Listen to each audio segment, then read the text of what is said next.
Hey Godot devs, today I'm going to be showing you how to create a pretty simple scene that combines a couple of scripts with a shader that allows a player to change their character sprites colors to whatever they want, as well as some functionality for taking into account the value, the hue saturation value curve of one of the colors and adjusting the other colors to match, as well as allowing the player to, with the option to change other details if they want or not.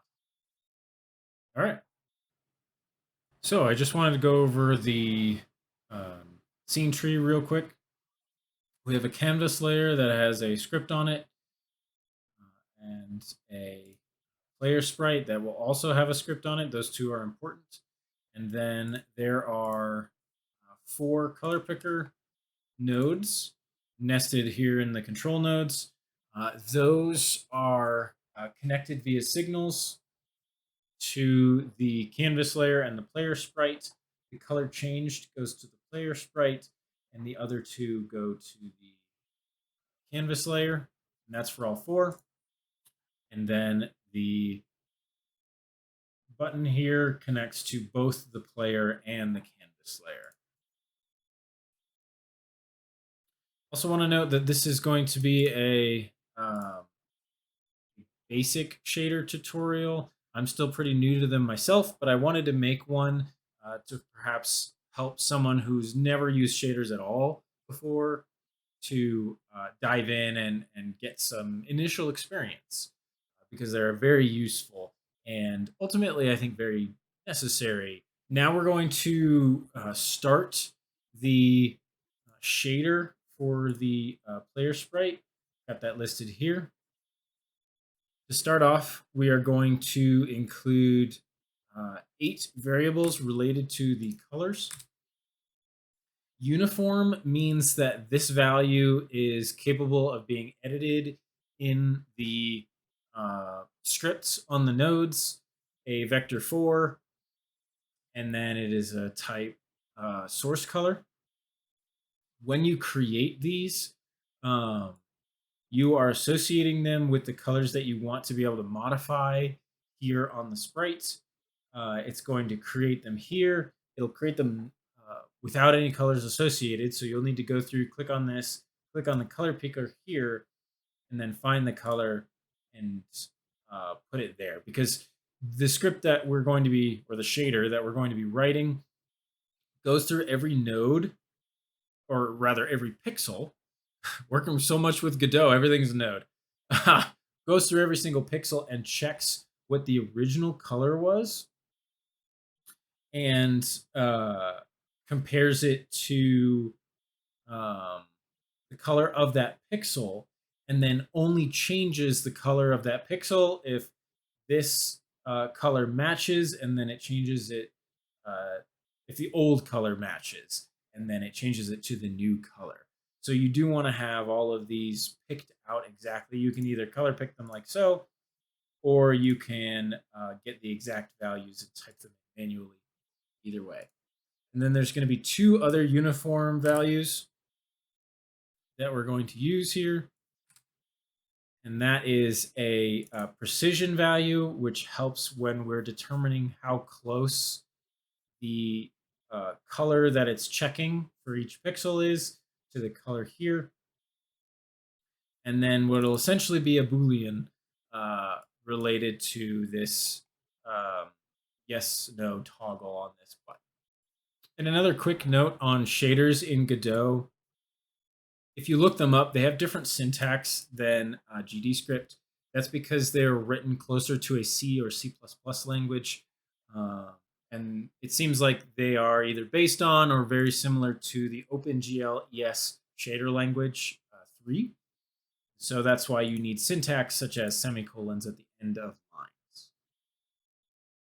Now we're going to edit the scripts on the canvas layer and the player sprite. We will start with the player sprite here. So I want to play the default animation of the sprite here just from the get-go. we're going to need a variable that I'm going to call toggle int. And that's going to be related to this Boolean or 1, 0 value here. And then now when the color gets changed for each of these color pickers, we want to set the material parameters. Sorry. So shader parameter. And we want it the new color related to whatever the picker is picking, and just pass in that color. Now I'm just going to copy over the other ones. They're the same thing, just setting that shader material related to each of the color pickers and the variables that we set for them. Now this is going to change the value of this integer between 1 and 0 based on whether or not this toggle has been pressed. Actually, when I was recording this, I noticed this was a little inefficient. So what I'm going to do instead is say not the int of not button pressed and get rid of that if statement. And so all that's going to do is say this is true, make it false, false if it's true. Take the integer value of that, 1 and 0, pass that in. Moving on to the canvas layer here. So to begin with, we want variables related to the 4 color pickers, as well as the 2 containers that contain the extras. And that's just because we want to be able to make them visible and not visible easily, and just take the whole thing, take it on and off. We then also want to create variables related to the pop-ups that the color pickers create. During runtime, once these are clicked, it actually instantiates a pop-up window with the color picker as a child of it. So we want a variable for each of those. Then, because these are exported variables and they're not ready on ready, we want to change them after ready deferred. And what we're going to do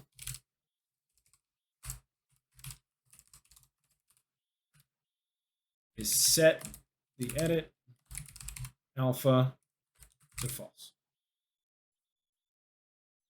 We're going to do that for all of them. And the reason I'm setting the alpha to not be able to be edited is because this is a player sprite. I don't want the player to be able to change this. You could allow the person to change that, and they could have like a completely invisible character running around. That'd be a little goofy, but certainly a possibility. In this case, I want to disable. Now, when this picker is created and when it's pressed, when it's clicked again, because it's only going to be created once, but every single time it's pressed, it's going to revert the position of the pop-up. And so I want to change that. I want to be able to reposition the pop-up because it puts it in an awkward location every single time, both when it's created and then afterwards every single time. So we need to get the associated pop-up that's created by get pop-up, and then pass that in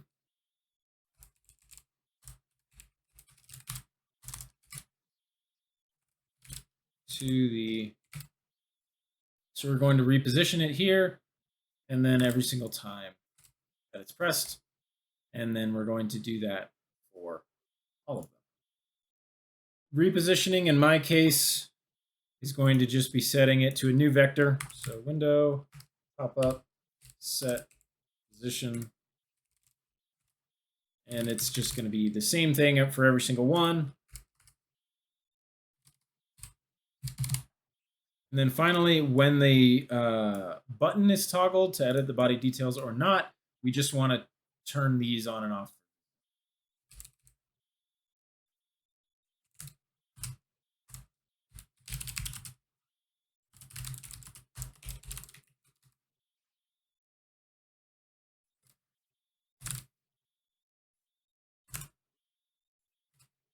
Okay, now I'm just going to copy over all of these. So each of these is identical. All it's doing is attaching that variable to the pop-up, and then every single time it's opened, reposition it. And that's our two scripts. And now we're going to get to the main part of the video where we're actually editing the shader. We've set it up to where we can get info from these color pickers as well as signal out. And we've created the variables that it'll change. Now we need to actually edit the shader itself. Oh, why these are... There we go. Creating a bunch of space for myself.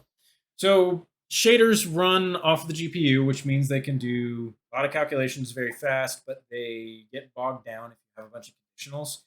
And we do want conditionals here because we want to check each of the pixels and basically say, is it close to, is the original color close to the colors we had here within our precision?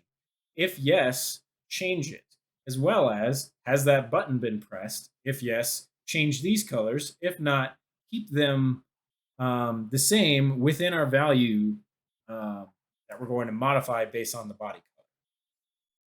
So I'll put a link in the description to the website, but there is a helpful website that includes some very basic functions, and you can use these in GDScript as well, the basic concept. But here we have functions that function as a when less than, an AND gate, a NOT gate, a difference gate. And so, for example, the when less than is taking the sign difference between x and y and getting the, and this will either give positive or -1, and then taking the max of it. And so it will either output 1 or 0 if x is greater than y or less than y. And then AND is just multiplying the inputs. Not is subtracting 1 from the input A, and that's assuming that A is 1 or a 0, and the difference between two inputs here. So next we need to be able to convert from RGB to HSV, or red, green, blue, to hue, saturation, and value. Those are essentially coordinate frames, and so we need to be able to do a coordinate transformation between the two. I'll put another link in the description to the website where I got this. It's actually a website called Godot Shaders where people share shader information. And I'll put a link to this one specifically. But it does allow you to do a coordinate transformation from the hue, saturation, and value coordinate frame to the RGB coordinate frame. The reason why I'm doing that is because I want to be able to isolate the value of these colors and then adjust the body detail values based on the value change of the overall body color. Now that we've created the functions needed to run through all of our logic and conditionals that we're going to have, we're going to create our fragment function, which is what gets run on every single pixel. We're going to start by getting the current color of each pixel, and that's by the texture and the UV, and that outputs in RGB, which will be important to remember later. We're going to start with just updating the color of the pixel. We're going to set it equal to 0.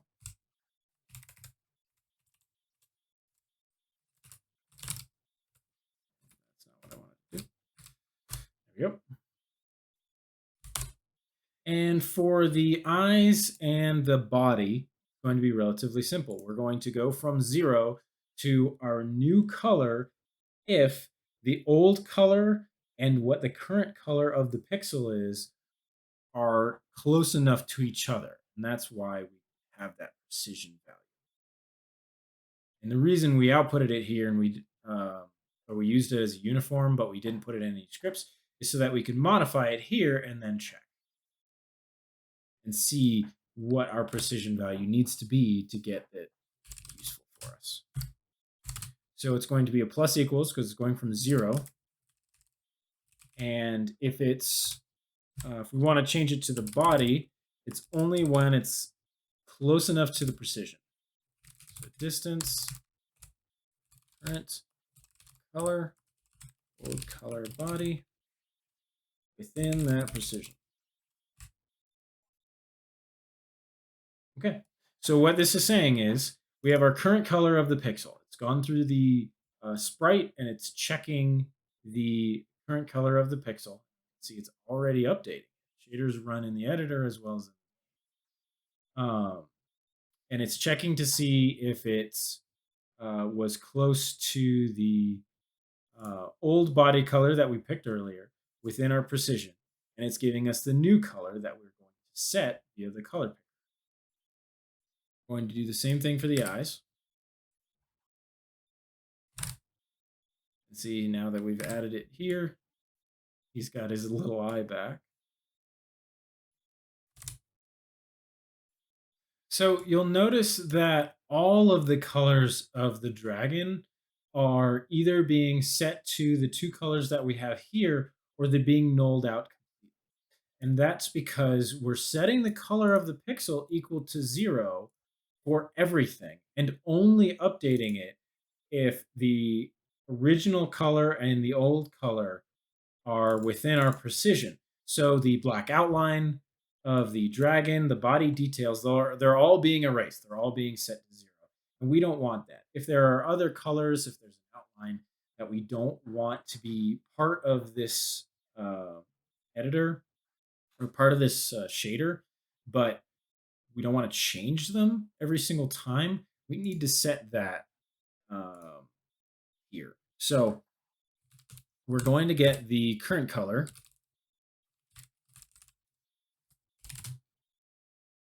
And we're just going to get the color that's being outputted by the lines above it.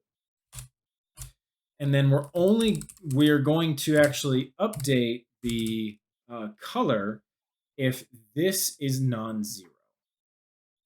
If it is 0, then it will be nulled out completely, and that's fine. There's sections of this that are, have an alpha of 0 and they're no color at all, and that's but if it's 0, 0 all the way across and it's not been edited and the original color is not 0, then we want to return it back to its original color. So we're going to change it to the current color, but only when the difference between the vector 4 of 0.0 and the current color mod are outside our. So only when this is less than this within the precision, or rather when it's not equal.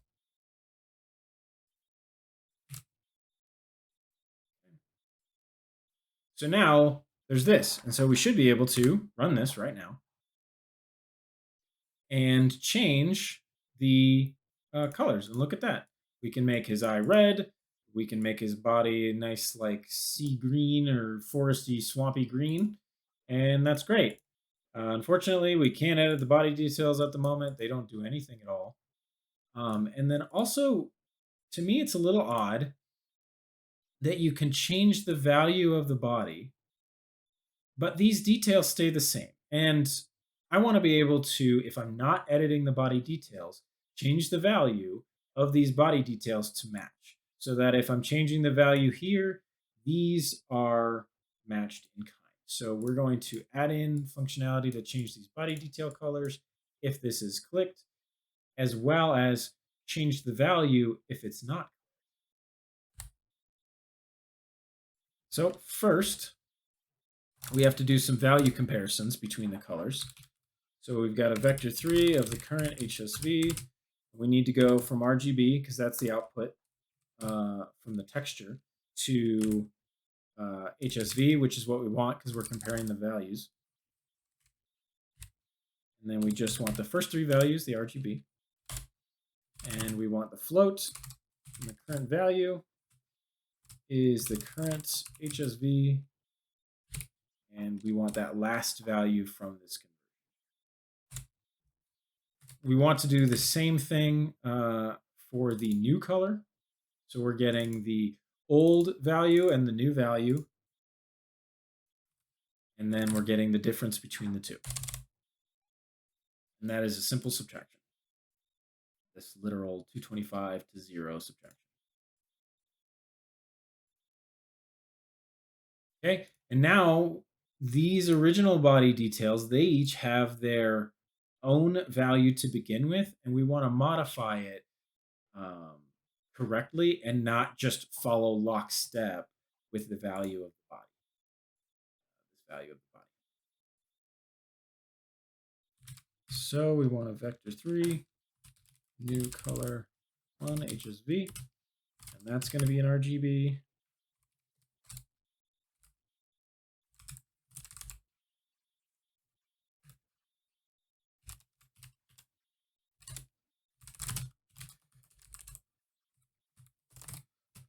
And I want just the value of it. And we're now going to be adding the difference here.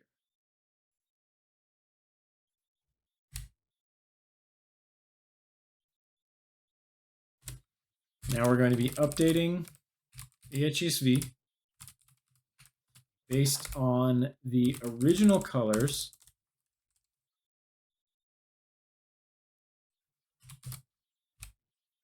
but only in X and Y, so hue and saturation.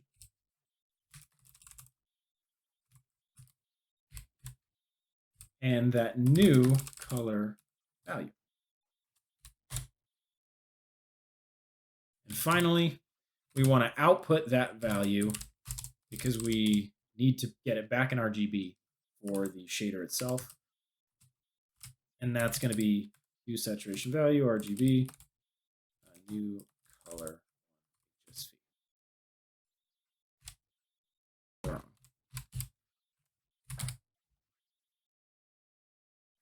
There we go. So this is taking the hue and saturate, or the value of the new color that we're selecting here, adding on to the difference here.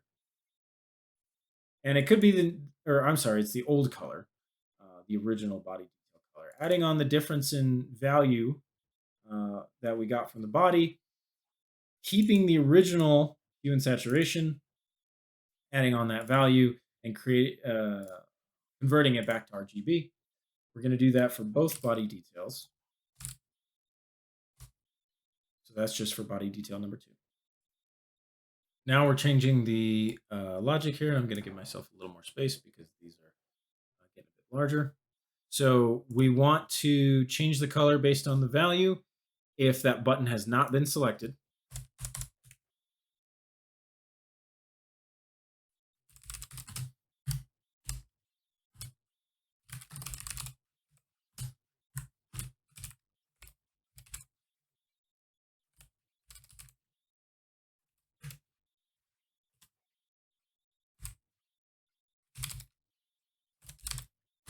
When less than the distance between the current color and old color 1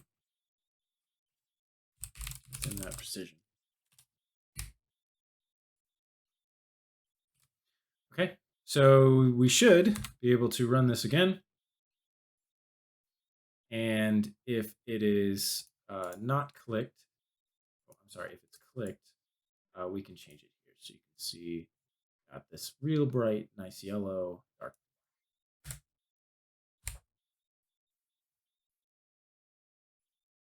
And we're going to do that same thing for color 2 here. Okay, so now we can change both of them, but we now also want to change the value if that button has not been pressed. So the color is going to be equal to new color, vector 4 And we want the new color 1 RGB of R of G, B, and then the alpha value. Then we're going to be multiplying it by if that color picker value or color picker button Boolean has been selected. And then also we're going to do the normal when less than color with precision to make sure that we're only capturing the pixels that share that original color. Okay. And we're going to do this same thing for the other body detail. And should be complete. So now I can change the eye color to whatever I want, give it a lovely, lovely bright pink color. I can change his body to like a grayish blue. If I change the values of the body details get added and subtracted with it to make it, maybe I really want a dark looking dragon or a lighter one. And then if I want to edit the body details, I click that button, it changes them back, and then I can change it to whatever I want. Make him a clown dragon. He's fun at parties and just a joy to be around. Okay. That has been the shader tutorial. Thank you so much for sticking with me so far. I hope you learned something, and I hope it's been useful for you. And I really I've enjoyed making it. So, thank you very much.